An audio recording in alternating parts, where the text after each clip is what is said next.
വണ്ടിയുടെ കീ സെക്യൂരിറ്റിക്കാരനെ ഏൽപ്പിച്ചു മഹിയും ലച്ചുവിന്റെ കൂടെ മുന്നോട്ട് നടന്നു. അവന്റെ വേഗതയിൽ അവൾക്ക് അവന്റെ ഒപ്പം എത്താനായില്ല. അവന്റെ കൂടെ അവൾ ഓടുകയായിരുന്നു. ലിഫ്റ്റിന്റെ അകത്തേക്ക് മഹി കയറിയതും ലച്ചുവിന് ഭയമായി. അവൾ ആദ്യമായാണ് ലിഫ്റ്റിൽ കയറുന്നത്. ഭയന്ന് പുറത്തു നിൽക്കുന്നവളെ മഹി നോക്കി. അവളുടെ നിൽപ്പ് കണ്ടപ്പോൾ തന്നെ മഹിക്ക് ശരിക്കും മനസ്സിലായി അവൾക്ക് പേടിയായിട്ടാണ് അകത്തേക്ക് കയറാത്തത് എന്ന്. അവൻ ലിഫ്റ്റിന്റെ വാതിലോരം നിന്ന് അവൾക്ക് നേരെ അവന്റെ കൈകൾ നീട്ടി. ഒന്ന് പകച്ചെങ്കിലും അവൾ ആ കൈകളിലേക്ക് മെല്ലെ പിടുത്തമിട്ടു. അറിഞ്ഞുകൊണ്ടുള്ള ആദ്യ സ്പർശനം. ലിഫ്റ്റിൽ അവർ രണ്ടുപേരും മാത്രമേയുള്ളൂ. അവൾ ഭയന്ന് അവന്റെ കൈകളിലുള്ള പിടുത്തം വിട്ടില്ല. പെട്ടെന്നാണ് ലിഫ്റ്റ് വലിയൊരു ശബ്ദത്തോടുകൂടി സ്റ്റോപ്പായത്. എന്നാൽ പെണ്ണാണെങ്കിലോ പേടിച്ച് മഹിയെ മുറുകെ പുണർന്നിട്ടുണ്ട്. മഹി ഷോക്കടിച്ച പോലെയും നിൽപ്പുണ്ട്. അവളിലെ ഇറുക്കം കൂടുന്നതിനനുസരിച്ച് അവനും വല്ലാതെയാകുന്നുണ്ട്. കൈകൾ രണ്ടും അപ്പോഴും മേൽപോട്ട് ഉയർത്തിയിരിക്കുകയാണ് അവൻ. എന്തു ചെയ്യണമെന്നറിയാതെ അവൻ പതിയെ ലച്ചുവിന്റെ ചുമലിലേക്ക് കൈകൾ വെച്ചു. നിക്ക് പേടിയാവുന്നു. അവനെ മുറുകെ പുണരുന്നതിനിടയിലും അവൾ പുലമ്പുന്നുണ്ട്. ഏയ്, ഒന്നുമില്ല. എന്തെങ്കിലും ടെക്നിക്കൽ പ്രോബ്ലം ആയിരിക്കും. ഞാനൊന്ന് വിളിച്ചു നോക്കട്ടെ. ലച്ചുവിനെ മുറുകെ പിടിച്ചുകൊണ്ട് തന്നെ ലിഫ്റ്റിലുള്ള ഫോണിൽ അവൻ ഡയൽ ചെയ്തു. 5 മിനിറ്റിനുള്ളിൽ ശരിയാക്കാമെന്ന് ടെക്നീഷ്യൻസ് പറഞ്ഞതും അവൻ അവളെ ആശ്വസിപ്പിച്ചു. അപ്പോഴും അവനിലുള്ള പിടുത്തം അവൾ വിട്ടില്ല. അവനും അതുപോലെ അവളെ പുണർന്നു. അല്പസമയം കഴിഞ്ഞതും ലിഫ്റ്റ് വർക്കാകാൻ തുടങ്ങി. എന്നാൽ ഇതൊന്നും ലച്ചു അറിയുന്നുണ്ടായിരുന്നില്ല. അപ്പോഴും അവൾ അവനെ മുറുകെ പുണർന്നിട്ടുണ്ട്. ടോപ്പിലെത്തിയതും ലിഫ്റ്റ് തുറന്നതും മഹി പതിയെ അവളെ തന്നിൽ നിന്നും അടർത്തി മാറ്റി. അവന് ഒരിക്കലും തോന്നിയിരുന്നില്ല അവളെ തന്നിൽ നിന്നും പിരിക്കാൻ. വാ. അവളുടെ കൈകളിലേക്ക് മുറുകെ പിടിച്ചുകൊണ്ട് മഹി മുന്നോട്ടേക്ക് നടന്നു. പേടിച്ചു പോയോ? നടക്കുന്നതിനിൽ തിരിഞ്ഞു നിന്ന് അവൻ അവളെ നോക്കി ചോദിച്ചു. നിസ്സഹായതയോടെയുള്ള മൂളൽ. തന്റെ ജീവിതം വീട്ടുകാർക്ക് വേണ്ടി നഷ്ടപ്പെടുത്തിയവൾ, ലോകം കാണാൻ പോലും മറന്നവൾ. അവന് വല്ലാതെ തോന്നി. അറിയില്ലായിരുന്നു തനിക്ക് ഇവൾക്ക് ഇതൊന്നും പരിചിതമല്ല എന്ന്. പെണ്ണ് നല്ലതുപോലെ പേടിച്ചിട്ടുണ്ട്. അലിവോടെ അവളെ നോക്കിക്കൊണ്ട് അവൻ അവളെ ഒരു ചെയറിലേക്ക് ഇരുത്തി. ഒപ്പം ടേബിളിലുള്ള ബോട്ടിലിൽ നിന്നും അവൾക്ക് ഗ്ലാസ്സിലേക്ക് വെള്ളം പകർന്നു നൽകുകയും ചെയ്തു. അവൾ തട്ടിപ്പറിക്കുന്നത് പോലെ അവനോട് വാങ്ങിച്ച് ഒറ്റ വലിക്ക് കുടിച്ചു തീർക്കുകയും ചെയ്തു. മോളെ കാണാൻ കൊതിയാവുന്നു. മോൾക്ക് കൊടുക്കണേ. ചിലപ്പോൾ എനിക്ക് കഴിഞ്ഞെന്ന് വരില്ല. ലച്ചുവിന്റെ അവസ്ഥ കണ്ടപ്പോൾ അവന് ആ അമ്മയുടെ വാക്കുകളാണ് ഓർമ്മയിലേക്ക് വന്നത്. ആ അമ്മ ഉണ്ടായിരുന്നെങ്കിൽ ഇപ്പോൾ ലച്ചുവിന് ഇങ്ങനൊരു അവസ്ഥ ഉണ്ടാകുമായിരുന്നില്ല എന്നും അവൻ ഓർത്തു. ഒന്നുമില്ലെങ്കിലും ചെറിയൊരു അറിവെങ്കിലും ഉണ്ടായിരുന്നേണം. മുന്നിലിരിക്കുന്നവളെ അവൻ അലിവോടെ നോക്കി. ആ, നിങ്ങളെത്തിയോ? മുറ്റത്ത് കാർ വന്നു നിന്നതും മാധവിയമ്മ വീടിന്റെ അകത്തുനിന്നും പുറത്തേക്ക് വന്നു. മോൾക്ക് വേണ്ടതെല്ലാം വാങ്ങിക്കൊടുത്തില്ലേടാ? ഞാനൊന്ന് അകത്തേക്ക് കയറിക്കോട്ടെ, എന്നിട്ട് പോരെ ചോദ്യം? കാറിന്റെ ബാക്കിൽ നിന്നും പാക്കറ്റ്സ് ഒക്കെ എടുത്ത് അമ്മയെ കുറുമ്പോടെ നോക്കി അവൻ അകത്തേക്ക് പോയി.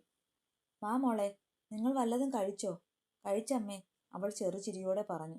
വൈകുന്നേരം മോളുടെ വീട് വരെ പോകണം. അകത്തേക്ക് കയറുന്നതിനിടെ മാധവിയമ്മ പറഞ്ഞു. എന്താ, അച്ഛന് വല്ലതും? മാധവിയമ്മ വീട്ടിലേക്ക് പോകുന്ന കാര്യം പറഞ്ഞതും ലച്ചുവിന്റെ മനസ്സിലേക്ക് വന്നത് അച്ഛന് വയ്യായിക മറ്റുമുണ്ടോ എന്നാണ്. അവളുടെ ആദി അവളുടെ വാക്കുകളിലും മുഖത്തും പ്രകടമാകുന്നുണ്ട്. ഏയ്, അച്ഛന് കുഴപ്പമൊന്നുമില്ല. ഇന്നലെ കല്യാണം കഴിഞ്ഞതല്ലേ. അപ്പോൾ മോളുടെ വീട്ടിലേക്ക് പോകുന്ന ഒരു ചടങ്ങുണ്ട്. മഹിയോട് ഞാൻ രാവിലെ പറഞ്ഞിരുന്നു. അതേയോ? ഞാൻ പേടിച്ചുപോയി. മാധവിയമ്മ കാര്യങ്ങൾ വിശദമായി പറഞ്ഞപ്പോഴാണ് ലച്ചുവിന് ആശ്വാസമായത്. അല്ലെങ്കിലും അവൾ ആഗ്രഹിച്ചിരുന്നു വീട്ടിൽ പോയി അച്ഛനെ ഒന്ന് കാണണമെന്ന്. ചെറിയമ്മ അച്ഛനെ ശ്രദ്ധിക്കില്ലെന്ന് അവൾക്കറിയാം. വേണി അവിടെ ഉണ്ടായതാണ് അവളുടെ ഏക ആശ്വാസം. അകത്തേക്ക് കയറിയപ്പോൾ ടേബിളിന്റെ മുകളിൽ നിരത്തി വെച്ചിട്ടുണ്ട് വാങ്ങി വന്ന ഡ്രസ്സുകളുടെ പാക്കറ്റുകൾ. അതിന്റെ അടുത്തായി കസേരയും വലിച്ചിട്ട് TV കണ്ടുകൊണ്ടിരിക്കുകയാണ്. നീ എന്താടാ കൊണ്ടുവന്നതൊക്കെ ഇവിടെ വലിച്ചിട്ടിരിക്കുന്നത്? റൂമിൽ കൊണ്ടുപോയി വെച്ചുകൂടെ? ടേബിളിൽ നിരത്തിയിട്ടിരിക്കുന്ന പാക്കറ്റിലേക്ക് നോക്കിക്കൊണ്ട് മാധവിയമ്മ മഹിയോട് ചോദിച്ചു. ഇനി അകത്തേക്ക് കൊണ്ടുപോയാൽ മോൾക്കെല്ലാം വാങ്ങിയോ എന്ന് ചോദിച്ച് വഴക്കിടുന്നതിനേക്കാൾ നല്ലത് ഇവിടുന്ന് എല്ലാം നോക്കിക്കണ്ട് അകത്തേക്ക് കൊണ്ടുപോയി വെക്കുന്നതാണ്. TVയിലേക്ക് നോട്ടം വായിച്ചുകൊണ്ട് തന്നെ അവൻ പറഞ്ഞു. ഇങ്ങനെയൊരു ചെക്കൻ! മാധവിയമ്മ തലയിൽ കൈവച്ചു പോയി. അമ്മയുടെയും മകന്റെയും സംസാരം കേട്ട് ലച്ചുവിന് ചിരി വരുന്നുണ്ട്. മഹിയിൽ നിന്നും ഇതൊന്നും അവൾ പ്രതീക്ഷിച്ചിരുന്നില്ല. സമയം കഴിയുന്നതിനനുസരിച്ച് മഹി എന്താണെന്ന് അറിയുകയായിരുന്നു ലച്ചു. മോളെ, ഇതൊക്കെ എടുത്ത് റൂമിലേക്ക് കൊണ്ടുപോയി വയ്ക്ക്. അതിൽ നിന്ന് നല്ലത് നോക്കി ധരിച്ചിട്ട് വേണം വൈകുന്നേരം വീട്ടിലേക്ക് പോകാൻ. സ്നേഹത്തോടെ അമ്മ പറഞ്ഞതും അനുസരണയോടെ അവൾ തലയാട്ടിക്കൊണ്ട് മഹിയെ ഒന്ന് നോക്കി ടേബിളിൽ നിരത്തിയിട്ടിരിക്കുന്ന പാക്കറ്റ്സുമായി റൂമിലേക്ക് പോയി. ഡാ, നീ ബേക്കറിയിൽ നിന്നൊന്നും വാങ്ങിയില്ലേ? ലച്ചു റൂമിലേക്ക് പോയതും മാധവിയമ്മ അവന്റെ കൈക്കിട്ട് ഒന്ന് കൊടുത്തു. പോകുന്ന വഴിക്ക് എവിടെ നിന്നെങ്കിലും വാങ്ങാം, താല്പര്യമില്ലാതെ അവൻ പറഞ്ഞു. നിന്നോട് പോകുമ്പോഴേ ഞാൻ പറഞ്ഞതല്ലേ വാങ്ങിക്കാൻ. ഇങ്ങനെയൊരു ചെക്കൻ! ഒരു കാര്യം ചെയ്, പോകുമ്പോൾ വാങ്ങിക്കാൻ നിൽക്കേണ്ട. നീ ആ ഹേമയെ വിളിച്ചൊന്ന് പറയൂ. അവൾ ടൗണിൽ പോയിട്ടുണ്ട്. ടൗണിലോ? രാജുവും ഒപ്പം ഉണ്ടോ? ടിവിയിൽ നിന്നും നോട്ടം മാറ്റി അവൻ അമ്മയെ നോക്കി. ആ, നീ മറന്നോ? കൊച്ചിന്റെ പിറന്നാളല്ലേ 2 ദിവസം കഴിഞ്ഞാൽ. അതിനു വേണ്ടതൊക്കെ വാങ്ങിക്കാൻ പോയതാ. നീ അവരെ വിളിച്ചു പറയ് കുറച്ച് പലഹാരം വാങ്ങിക്കാൻ.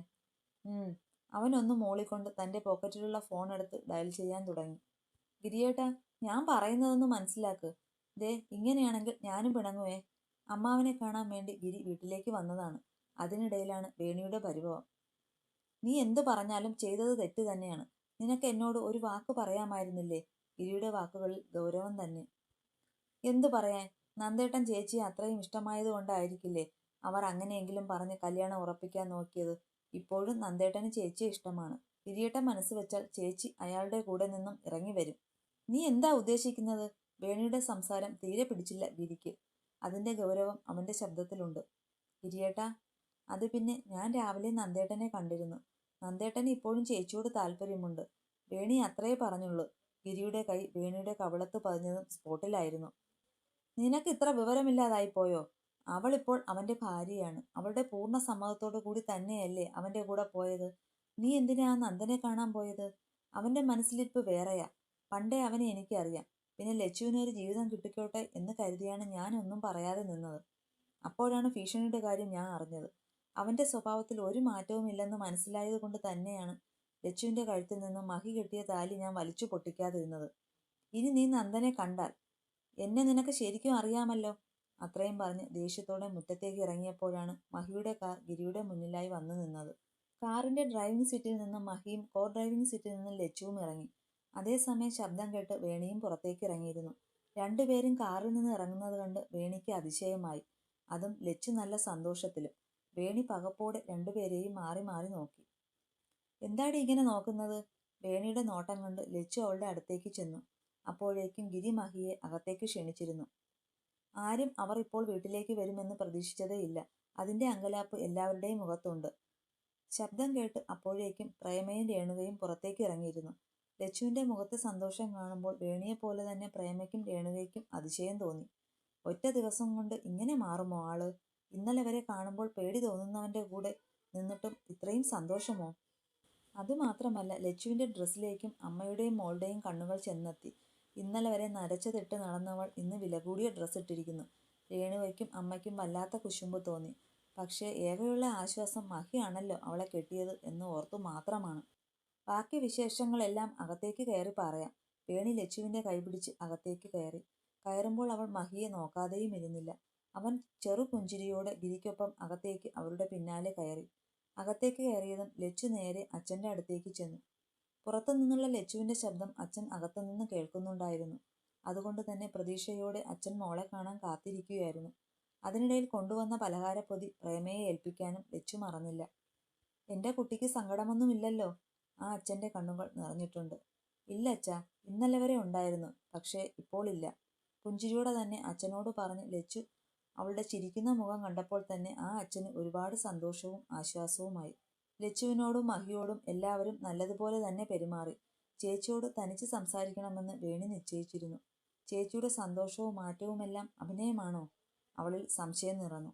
എല്ലാവരും മഹിയോട് നല്ലതുപോലെ പെരുമാറിയെങ്കിലും വേണിക്ക് അവനോട് സംസാരിക്കാൻ തോന്നിയതേയില്ല. തന്റെ ചേച്ചിക്ക് വേണ്ടി 1-2 തവണ മഹിയോട് ഉടക്കിയിട്ടുണ്ട് അവൾ. അതിന്റെ ഒരു ചടപ്പുമുണ്ട് പെണ്ണിന്. ചേച്ചി, ഒരവസരം കിട്ടിയപ്പോൾ വേണി ചേച്ചിയെ കൂട്ടി വീടിന്റെ പിന്നാമ്പുറത്തേക്ക് വന്നു. എന്താടാ? ഞാൻ വന്നപ്പോൾ തൊട്ട് ശ്രദ്ധിക്കുന്നതാ. മോൾക്ക് എന്തു പറ്റി? ആകുലതയോടെ നിൽക്കുന്ന തന്റെ കുഞ്ഞനിയത്തിയുടെ താടിത്തുമ്പിൽ പിടിച്ചു ചോദിച്ചു ലച്ചു. ചേച്ചി എന്തിനാ അഭിനയിക്കുന്നത്? ഒളിച്ചുകളിയില്ലാതെ വേണി നേരെ കാര്യത്തിലേക്ക് കടന്നു. അഭിനയിക്കുകയോ? എന്താ നീ പറയുന്നത്? വേണി പറയുന്നത് ലച്ചുവിന് മനസ്സിലാകുന്നില്ല. അയാളുടെ കൂടെ ചേച്ചി ഒരിക്കലും ഹാപ്പി ആകില്ലെന്ന് എനിക്കറിയാം.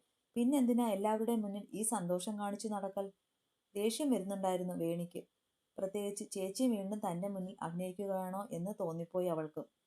നിന്നോട് ആര് പറഞ്ഞു അദ്ദേഹത്തിന്റെ കൂടെ ഞാൻ സന്തോഷവതിയല്ലെന്ന്? വേണി ആ പറഞ്ഞത് ലച്ചുവിന് തീരെ പിടിച്ചില്ല. ആരും പറയണ്ട. എന്റെ ചേച്ചിയെ എനിക്കറിയാമല്ലോ. ചേച്ചിക്ക് അയാളെ ഇഷ്ടമല്ലെന്ന് എനിക്കറിയാം. ചേച്ചി ഒരു വാക്കു പറഞ്ഞാൽ ചേച്ചിയെ ഞാൻ അയാളുടെ കൂടെ പറഞ്ഞു വിടില്ല. ചേച്ചി, എന്നോട് സത്യം പറയ്. ലച്ചുവിന്റെ കയ്യിൽ പിടിച്ചു വേണി. അത്രയും ചേച്ചിയെ ഇഷ്ടപ്പെടുന്ന ഒരു അനിയത്തിയുടെ വേവലാതിയായിരുന്നു അവളിൽ പ്രകടമായത്. എന്തൊക്കെയാ വേണി നീ പറയുന്നത്? നീ പറയുന്നത് പോലെ മഹിയേട്ടനെ എനിക്ക് ഇഷ്ടമല്ലായിരുന്നു. ഇപ്പോൾ എൻ്റെ ഭർത്താവാണ് അദ്ദേഹം. നീ കരുതുന്നത് പോലെയല്ല, അല്ലെങ്കിൽ നമ്മൾ കരുതിയതുപോലെയല്ല മഹിയേട്ടൻ. ഒറ്റ ദിവസം കൊണ്ട് ഞാൻ അദ്ദേഹത്തെ മനസ്സിലാക്കിയിരുന്നു. അദ്ദേഹത്തെ ഭയന്ന് ജീവിച്ചതൊക്കെ വെറുതെയാ. എന്നെ കിട്ടാൻ വേണ്ടി മാത്രമാണ് അദ്ദേഹം ഇവിടെ വന്ന് ബഹളമുണ്ടാക്കിയതും വഴിയിൽ വെച്ച് എന്നെ തടയുന്നതുമൊക്കെ. ഇപ്പോൾ എനിക്ക് മഹിയേട്ടൻ എന്താണെന്ന് അറിയാം. നീ ഒരു കാര്യം മാത്രം ചിന്തിച്ചാൽ മതി. നിന്റെ ചേച്ചി ഇപ്പോൾ ഹാപ്പിയാണ്. അതുമാത്രമല്ല, നിന്റെ ചേച്ചി ഏറ്റവും സുരക്ഷിതമായ കൈകളിൽ തന്നെയാണ് ഉള്ളത്. എന്റെ മോള് വേറെ ഒന്നും ഓർത്ത് മനസ്സ് പുണ്ണാക്കേണ്ട. നിറഞ്ഞ സ്നേഹത്തോടെയും മഹിയോടുള്ള ഇഷ്ടത്തോടെയും അവൾ വേണിയെ പറഞ്ഞു മനസ്സിലാക്കാൻ ശ്രമിച്ചു. ഒപ്പം വേണിയെ നോക്കിക്കൊണ്ട് അവൾ അകത്തേക്ക് പോകാൻ നിന്നതും വേണി പിറകിൽ നിന്ന് വിളിച്ചതും ഒരുമിച്ചായിരുന്നു. അപ്പോൾ നന്ദേട്ടനോ? നന്ദന്റെ പേര് കേട്ടതും നുരഞ്ഞു പൊന്തിയ ദേഷ്യത്തോടെ വേണിയെ നോക്കി. ഒപ്പം രാവിലെ നടന്ന സംഭവങ്ങളും അവളുടെ മനസ്സിലേക്ക് വന്നു. നീ എന്തിനാ ഇപ്പോൾ അയാളുടെ കാര്യം ഇവിടെ പറയുന്നത്? ലച്ചുവിന്റെ വാക്കുകൾ ആ ദേഷ്യം പ്രതിധ്വനിച്ചു. എന്നാൽ വേണി ആദ്യമായാണ് ചേച്ചിയുടെ ഈ ഭാവം കാണുന്നത്. ആരോടും ഉയർക്കെ സംസാരിക്കുകയോ വഴക്കിടുകയോ എന്തിന് ദേഷ്യപ്പെടുക പോലും ചെയ്യില്ല. ആ ചേച്ചിയാണ് തന്നോട് ദേഷ്യപ്പെടുന്നത്. ചേച്ചിക്ക് നന്ദേട്ടനെ ഇഷ്ടമായിരുന്നില്ലേ? നന്ദേട്ടന് ഇപ്പോഴും ചേച്ചിയെ ഇഷ്ടമാണ്. മഹിയേട്ടനെ ഒഴിവാക്കി ചേച്ചി വന്നാൽ നന്ദേട്ടൻ ചേച്ചിയെ സ്വീകരിക്കും. രാവിലെ ഞാൻ നന്ദേട്ടനെ കണ്ടിരുന്നു. ലച്ചുവിന്റെ ദേഷ്യം വകവയ്ക്കാതെ വേണി വേഗം കാര്യത്തിലേക്ക് കടന്നു. വേണി, നീ ഒരു കാര്യം മനസ്സിലാക്കണം. നിന്റെ ചേച്ചി നന്ദനെ സ്നേഹിച്ചിരുന്നു. അത് ഇപ്പോഴല്ല, 3 വർഷങ്ങൾക്ക് മുമ്പ്. അന്ന് ദാരിദ്ര്യം പിടിച്ചവൾ എന്ന് പറഞ്ഞ് എന്നെ തള്ളിക്കളഞ്ഞപ്പോൾ ആ സ്നേഹം അതോടെ പോയിരുന്നു. നന്ദന്റെ താലി കഴുത്തിലേക്ക് വീഴാതിരിക്കാൻ ഞാൻ ദൈവങ്ങളെ മുഴുവൻ വിളിച്ചിരുന്നു. അതിന്റെ പ്രതിഫലനമാണ് എനിക്കിപ്പോൾ കിട്ടിയ ഈ താലി. ചേച്ചി ഇനിയൊരു ജീവിതമുണ്ടെങ്കിൽ അത് മഹിയുടെ കൂടെ മാത്രമായിരിക്കും. അതും പറഞ്ഞ് ലച്ചു വെട്ടിത്തിരിഞ്ഞ് അകത്തേക്ക് പോയി. ചേച്ചി പറഞ്ഞതൊന്നും വ്യക്തമാകാതെ വേണി പകപ്പോടെ അവിടെ തന്നെ നിന്നു. അപ്പോൾ നന്ദേട്ടനോ? നന്ദേട്ടൻ വെറുതെയാണോ തന്നോട് അങ്ങനെയൊക്കെ പറഞ്ഞത്? നന്ദേട്ടനെയും സംശയമായി വേണിക്ക്. പക്ഷേ ഒരു കാര്യത്തിൽ കൂടി വേണിക്ക് ഉറപ്പ് കിട്ടി. തല പോകേണ്ടി വന്നാലും മഹിയേട്ടൻ കെട്ടിയ താലി ചേച്ചി പൊട്ടിച്ചെറിയില്ലെന്ന്. ലച്ചുവിന്റെ വീട്ടിൽ നിന്നും മഹിയുടെ വീട്ടിലേക്കുള്ള യാത്രയിൽ രണ്ടുപേരും തികച്ചും മൗനമായിരുന്നു. രാത്രിയുള്ള ഭക്ഷണം ലച്ചുവിന്റെ വീട്ടിൽ നിന്ന് രണ്ടുപേരും കഴിച്ചു. ഗിരി ഉണ്ടായിരുന്നത് കൊണ്ട് എല്ലാം എളുപ്പത്തിൽ ഉണ്ടാക്കി. പ്രേമയും രേണുകയും മാത്രമായിരുന്നെങ്കിൽ രണ്ടുപേർക്കും ഒരു ചായ പോലും കൊടുക്കില്ലായിരുന്നു. ഗിരി ഉള്ളതുകൊണ്ട് ആദ്യമായി വീട്ടിലേക്ക് വരുന്ന പെണ്ണും ചെറുക്കനെയും സ്വീകരിക്കുന്നത് പോലെ തന്നെ സ്വീകരിച്ചു. നേരം വൈകിയപ്പോൾ ഞാൻ കരുതി ഇന്ന് അവിടെ തങ്ങുമെന്ന്. കാറിന്റെ ശബ്ദം കേട്ട് പുറത്തേക്ക് ഇറങ്ങി വന്നു മാധവിയമ്മ. എന്നാൽ മാധവിയമ്മ അങ്ങനെ പറഞ്ഞതിന് കൂർപ്പിച്ചിട്ടുള്ള ഒരു നോട്ടമായിരുന്നു മറുപടിയായി മഹി നൽകിയത്. ഈ ചെക്കനെന്തു പറ്റി? ഒന്നും മിണ്ടാതെ മുഖം കയറ്റിപ്പിടിച്ച് അകത്തേക്ക് നടന്നു പോകുന്നവനെ മാധവിയമ്മ നോക്കി. ഒപ്പം ലച്ചുവിന്റെ അടുത്തേക്ക് വരികയും ചെയ്തു. എന്തു പറയുന്നു മോളെ വീട്ടിലുള്ളവരെല്ലാം? ആർക്കും വിഷമമൊന്നുമില്ലല്ലോ? സ്നേഹത്തോടെ മാധവിയമ്മ ചോദിച്ചു. ഇല്ല അമ്മേ, എല്ലാവരും നല്ല സന്തോഷത്തിലാണ്. മാധവിയമ്മയ്ക്ക് തൃപ്തിയാവും വിധം അവൾ മറുപടി നൽകി. നേരം ഒരുപാടായില്ലേ? മോള് പോയി കിടന്നോളൂ. ഭക്ഷണം വീട്ടിൽ നിന്ന് കഴിച്ചിട്ടുണ്ടാകില്ലേ? ചോദ്യത്തോടെ മാധവിയമ്മ ലച്ചുവിനെ നോക്കി. കഴിച്ചു, ഗിരിയേട്ടൻ ഉണ്ടായിരുന്നു, അതുകൊണ്ട് എല്ലാം പെട്ടെന്ന് തയ്യാറാക്കി. മോള് പോയി കിടന്നോളൂ. മാധവിയമ്മ പറഞ്ഞതും അവൾ അകത്തേക്ക് കയറി നേരെ റൂമിലേക്ക് പോയി. റൂമിലെത്തിയപ്പോൾ കാണുന്നത് ഷർട്ട് അയച്ചു വെക്കുന്ന മഹിയെയാണ്. അവനെ കണ്ടതും അവൾ പരുങ്ങലോടെ അകത്തേക്ക് കയറി. തന്റെ അനിയത്തിക്ക് എന്നെ തീരെ ഇഷ്ടമല്ല അല്ലേ? തന്റെ പിന്നിൽ അവൾ വന്നു നിൽപ്പുണ്ട് എന്നറിഞ്ഞവൻ അവളെ നോക്കാതെ ചോദിച്ചു. അത് അവൾക്ക് അന്ന് എന്നെ എന്തു പറയണമെന്നറിയാതെ അവൾ കുഴങ്ങി. അല്ലെങ്കിലും എന്തു പറയാൻ? എല്ലാം മനസ്സിലാക്കിക്കൂടെ? ഭയപ്പെടുത്തിയും ഭീഷണിപ്പെടുത്തിയും വഴിതടഞ്ഞും തന്റെ ചേച്ചിയെ ഉപദ്രവിക്കുമ്പോൾ അവൾക്ക് എങ്ങനെയാ അങ്ങേരോട് മതിപ്പ് തോന്നേണ്ടത്? ഞാൻ തന്നെ കാരണമല്ലേ? സാരമില്ല, മാറിക്കോളും. അവളുടെ ഉത്തരം കേട്ടപ്പോഴേ അവന് കാര്യങ്ങൾ മനസ്സിലായി. അല്ലെങ്കിലും ലച്ചുവിന്റെ അനിയത്തി 1-2 തവണ തന്നോട് വഴക്കുണ്ടാക്കിയിട്ടുണ്ട്. തന്റെ ചേച്ചിയുടെ പുറകെ പോകരുത് എന്ന് പറഞ്ഞു. അതിനവൾക്ക് വയറ് നിറച്ച് കൊടുത്തിട്ടാണ് വിടാറുള്ളത്. അതിൻ്റെയൊക്കെ ദേഷ്യമുണ്ടാകും. പിന്നെ ലച്ചുവിനോടൊന്നും ചോദിക്കാൻ നിന്നില്ല. പുറത്തേക്ക് ഒരു തോർത്തും എടുത്തു പോയി. അവന്റെ പോക്ക് കണ്ടപ്പോഴേ ലച്ചുവിന് മനസ്സിലായി കുളിക്കാൻ വേണ്ടിയാണെന്ന്. അവൻ പോയി കഴിഞ്ഞതും റൂമിന്റെ ഡോർ ലോക്ക് ചെയ്തു അവളും മാറാൻ തുടങ്ങി. വീട്ടിലുള്ള ഓരോ വെളിച്ചവും അണയാൻ തുടങ്ങി. മഹിയുടെ റൂമിന്റെ വെളിച്ചം മാത്രം തങ്ങി നിന്നു. ഉറങ്ങാതെ ബെഡിലിരിക്കുന്നവനെ ലച്ചു നോക്കി. ഇത്രയും നേരമായിട്ടും എന്തേ ഉറങ്ങാത്തത്? അവളിൽ സംശയം വർദ്ധിച്ചു. അവൾ കിടന്നിടത്തു നിന്നും പതുക്കെ എഴുന്നേറ്റു. അവളുടെ ഞരക്കമറിഞ്ഞതും അവൻ പിറകിലേക്ക് അവളെ നോക്കി. തന്നോട് കുറച്ച് സംസാരിക്കാനുണ്ട്. കുറെ നേരത്തെ ആലോചനയ്ക്കൊടുവിൽ അവളെ നോക്കി പറഞ്ഞു. എന്താണെന്ന അർത്ഥത്തിൽ അവൾ അവനെ ചെരിഞ്ഞു നോക്കി.